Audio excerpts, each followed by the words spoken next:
Cleanup spot, the freshman for the Sooners.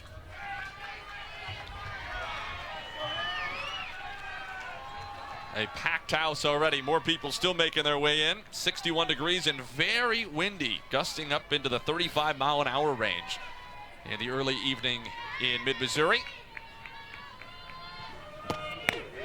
McCann fires in ball one at 5:02 local time. Scott Mayer is our home plate umpire. Tatum Stolzing at first base. Dave Reinecker at third. And Abigail Dayton up in the count. 1 ball and no strikes.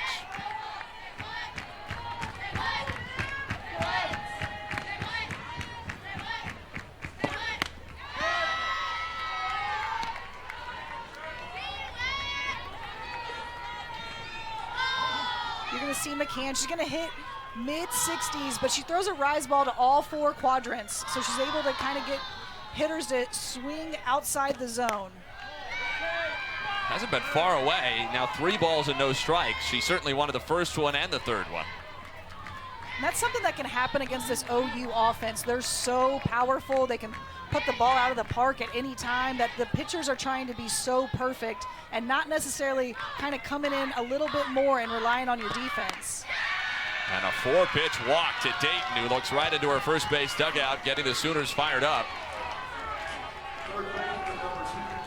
Downside, of course, for McCann is if she's afraid of the Oklahoma power, well, they really only get more powerful after Dayton. Every single person in this Oklahoma lineup is dangerous, and as a pitcher, you just kind of have to embrace that and go straight at them. You know, softball's hard. Hitting a softball is very hard, so you got to make them earn it. Ellie McEnroe-Marinas takes the first McCann strike of the evening.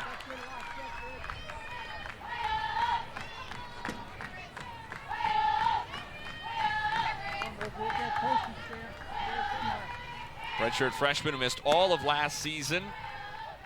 Had an injury before the year. Comes in with a 9-game hitting streak, including multiple hits in 5 straight games. Couple of home runs, couple of doubles against Arkansas last weekend. Count is 1 ball and 1 strike.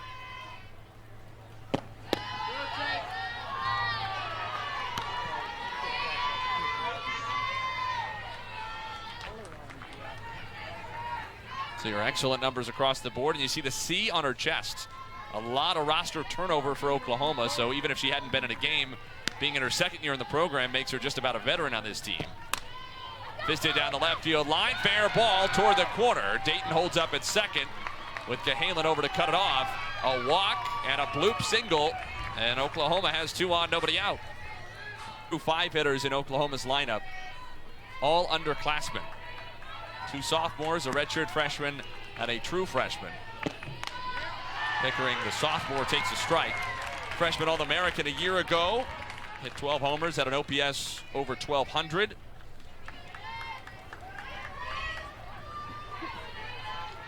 This season, the OPS is even better.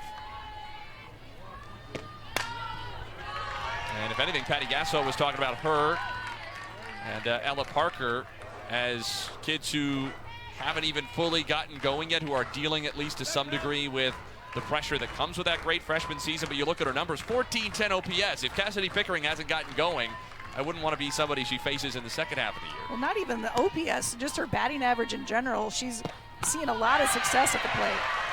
Couldn't hold up her swing, and Marissa McCann gets a big first strikeout.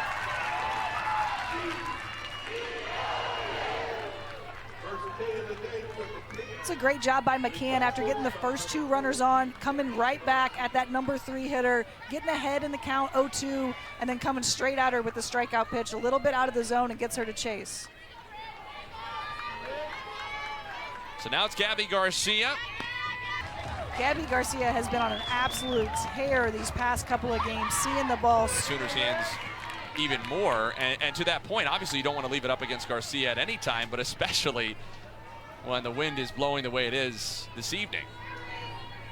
Right, Gabby Garcia is a threat to put that ball out of the park at any point, especially if she can pull that ball. So, but with the wind blowing out as it is, that ball carried. You saw it get up, and you saw the wind kind of take it.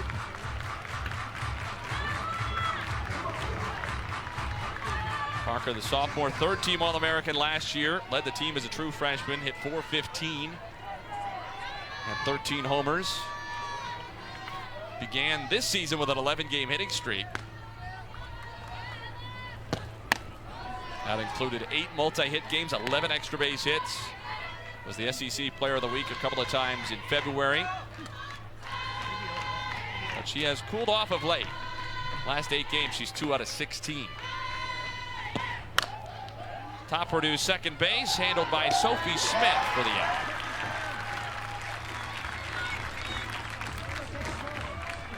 Smith, the freshman second baseman. The lineup having to be shuffled around a bit, in part because of the absence of Abby Hay, who is labeled day-to-day with an undisclosed injury, but not ruled out for the remaining couple of games in this series. We'll play at 2 o'clock Central tomorrow and finish it out at noon on Sunday. Strike one to Sydney Sanders.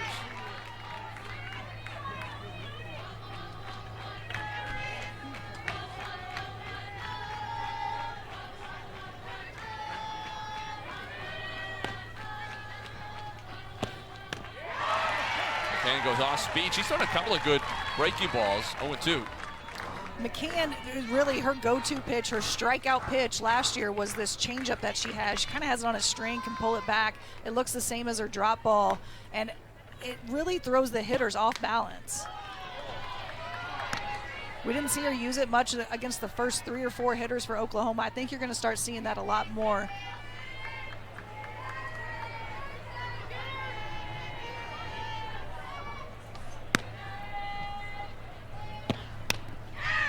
Nub foul off the first base side. Sanders was out in front but gets a piece.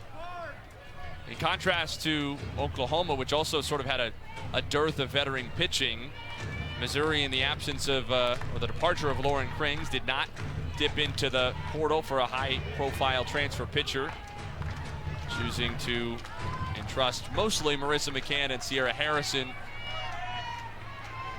with Taylor Pennell expected to handle some innings at the back end of the bullpen, though she has not been at her best recently. Sanders chased it. The appeal down to first, and Tatum Stolting, first base umpire, says she went around. McCann strikes out too, but Oklahoma does the damage. Who else but Gabby Garcia? It's been her world as we go to the bottom of the first inning in Columbia. First-year Sooner, played her first 3 seasons at Louisiana, got to the transfer portal kind of late. Oklahoma had a spot available, and boy, has that worked out for everybody. 69 strikeouts against just 6 walks, minuscule earned run average. And she pumps a strike past Julia Crenshaw at the top of the Missouri lineup.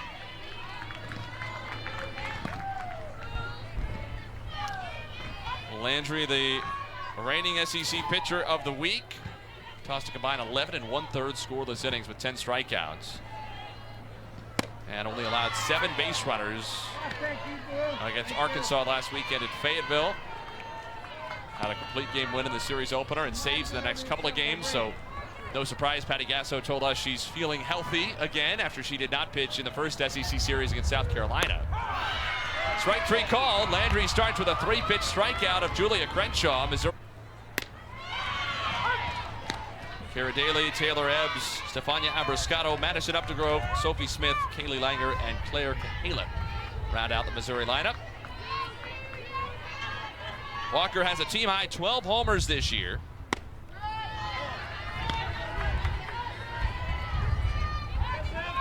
First pitch out of the zone from Landry. And of course, Patty Gasso has emphasized, not just to us, but I think anybody who asked, that her biggest concern at this point is pitching, and more specifically, those free bases. Ground ball to second, taken by Agbayani. And Walker is retired, 2 gone. Well, I think we saw it in the top half of this first inning. If you get walks, if you can put runners in scoring position, that what could have been a single-run home run turns into this 3-0 lead. And what you have to do as a pitcher is make sure you're getting ahead, make sure you're not giving up those free bases. And Coach Gasso was really big on that when we talked to her about what they could improve on. Outside for a ball to Kara Daly, who was Missouri's best hitter last weekend and into this week over the course of Mizzou's home opening non-conference tournament. inside a ball.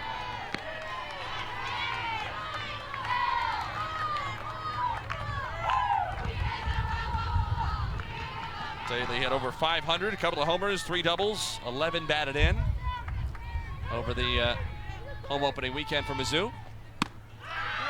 3-0.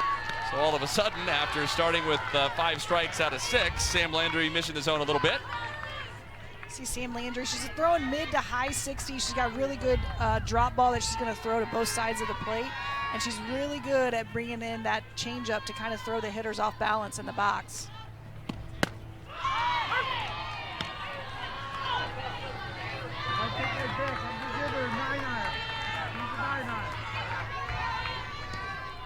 Strikeout of Crenshaw, ground out to second for Walker.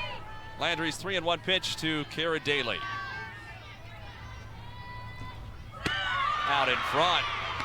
There's the mix of speeds, and the count is full.